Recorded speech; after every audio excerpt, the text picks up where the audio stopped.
Hello everyone, আসসালামু আলাইকুম আমার পরাণের ভাই বোন।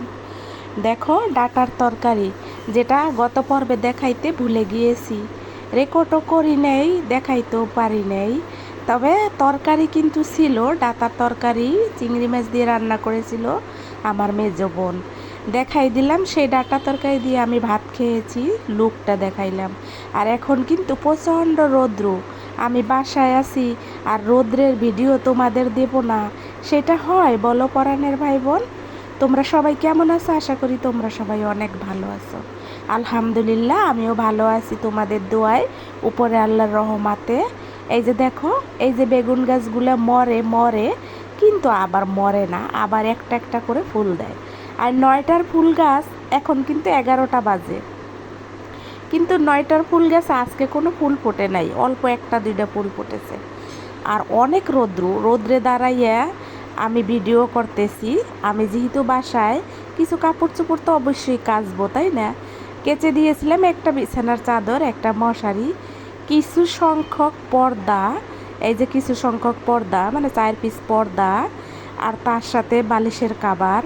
আর ছাদে ঘোরাঘুরি করেছিলাম প্রচণ্ড রৌদ্রের ভিতরে, একটু একটু করে রৌদ্রের ভিতরে ভিডিও রেকর্ড করেছি, দেখাই দিলাম তোমাদেরকে।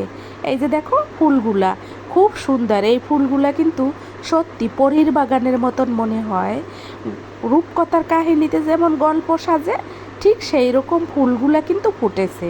এই গাছটার ফুলগুলো সত্যি পরীর জগতের ফুলের মতনই মনে হয়। আর অনেক হাওয়া বইতেছিল, হিমেল হাওয়া বইতেছিল, তবুও ঠান্ডা হইতেছিল না শরীর।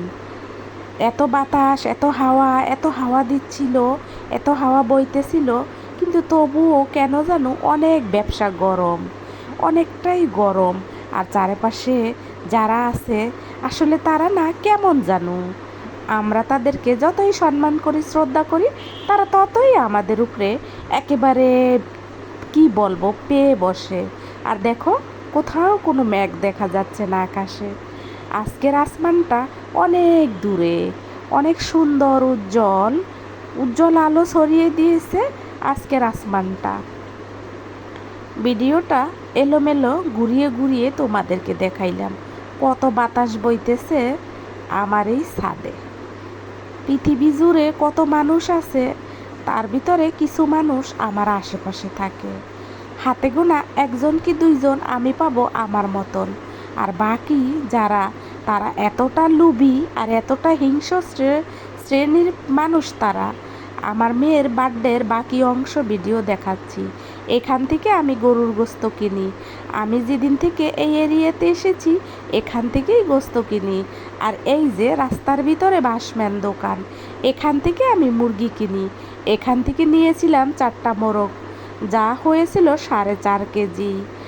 আর তার সাথে নিয়েছিলাম গরুর গোস্ত, একদম ফ্রেশ ফ্রেশ। আমি আর আমার মেজ বোন বাজারে গিয়ে নিয়ে এসে আবার ফ্রেশ ফ্রেশে রান্না করেছি। আবার আমরা দুপুরের ভিতরেই কিন্তু খাওয়া দাওয়া সেরে ফেলেছি। আমরা কিন্তু সন্ধ্যার পরে কেক কাটি নেই। আমার মেয়ের বার্থডে উপলক্ষে 3-4টা ভিডিও তোমাদের মাঝে দিলাম।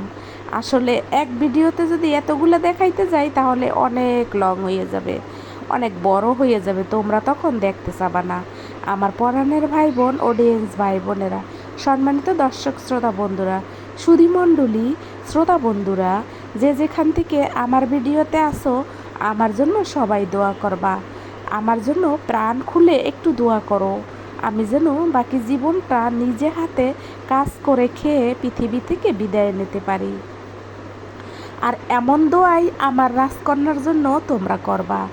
আমার ভিডিওতে আমি যে বাজারগুলো নিয়ে এসেছি সেগুলো তোমাদেরকে দেখাবো।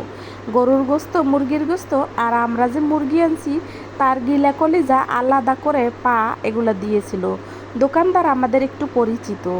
তার সাথে গুসা চিংড়ি ছিল গরুর গোস্ত, মুরগির গোস্ত, মুরগির হাত পাও আলাদা করা। তার সাথে ছিল ডাটা, মরিচ, ডাটা তরকারি, লেবু, শসা, অনেক কিছু ছিল। জেট এনেছি, আবার হুইলের গুঁড়াও এনেছি। তার সাথে এনেছি মরিচের গুঁড়া, হলুদের গুঁড়া, আরও গরম মশলার গুঁড়া। বাকি অংশগুলা ঘরেই ছিল। আর মেজ বোন সব কিছু কেটে কুটে পরিষ্কার করে ধুয়ে ফ্রেশ করে নিল, একবারে কেটে কুটে নিল আর একবারেই যাবে সে রান্না করে। ডাঁটাটা অবশ্য আমি ফ্রেশ করেছিলাম। তারপরে রান্নাটা আমার বোন হাতে মাখিয়েই করলো।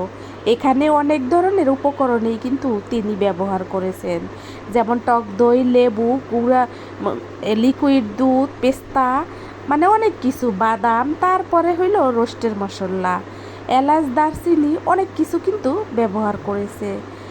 সব কিছু মিলিয়ে রোস্টটা রান্না করেছিল, খুব মজাদার হয়েছিল। আমার মেয়ে আর আমার ছোট বোন তারা বলেছে রেস্টুরেন্টেও এত টেস্ট হয় না, খালামণি অনেক টেস্ট করে রোস্ট রান্না করেছে। আসলে আমরা চার বোনেই আমরা মোটামুটি রান্না করতে পারি। তার সাথে যুক্ত হয়েছে আমার রাজকন্যা, তার হাতের রান্নাও মাশাল্লাহ মাশাল্লাহ অনেক তোবারাকাল্লাহ, অনেক মজা হয়। তাকেও কেউ রান্না শেখায় নাই। আর আমরা চার বোন, আমাদের চার বোনরেও পৃথিবীর কোনো ব্যক্তি রান্না শেখায় নাই। এবার বলতে পারো মায়ের কাছ থেকে না, মা রান্না করলে রান্নাঘরে যেতাম না, দাদি রান্না করলে সাইডে দাঁড়িয়ে থাকতাম, কিন্তু দাদি কখনো রোস্ট রান্না করলে আমাদেরকে কাছে যাইতে দিত না। দাদির যদি ভুল হইতো সেই কারণে দাদির নর্মাল রান্না বাড়া আমরা শিখেছি, বিশেষ করে আমি শিখেছি। তবে আমার দাদির গরুর গোস্ত, মুরগির গোস্ত, মুরগির রোস্ট এগুলা রান্না করা শিখি নাই।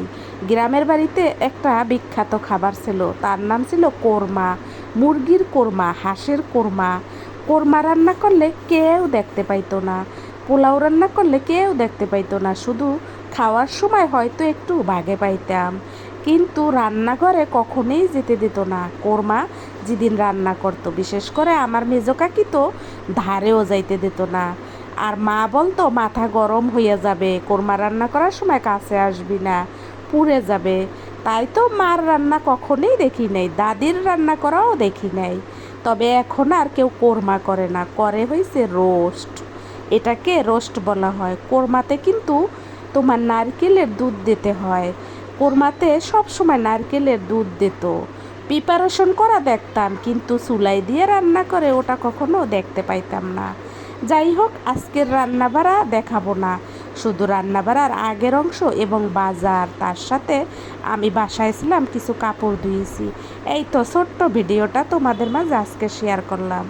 সবাই ভালো থাকবা, সুস্থ থাকবা, আমার জন্য দোয়া করবা, তোমাদের জন্য আমি দোয়া করব, আমার রাজকন্যার জন্য বেশি বেশি একটু দোয়া করবা।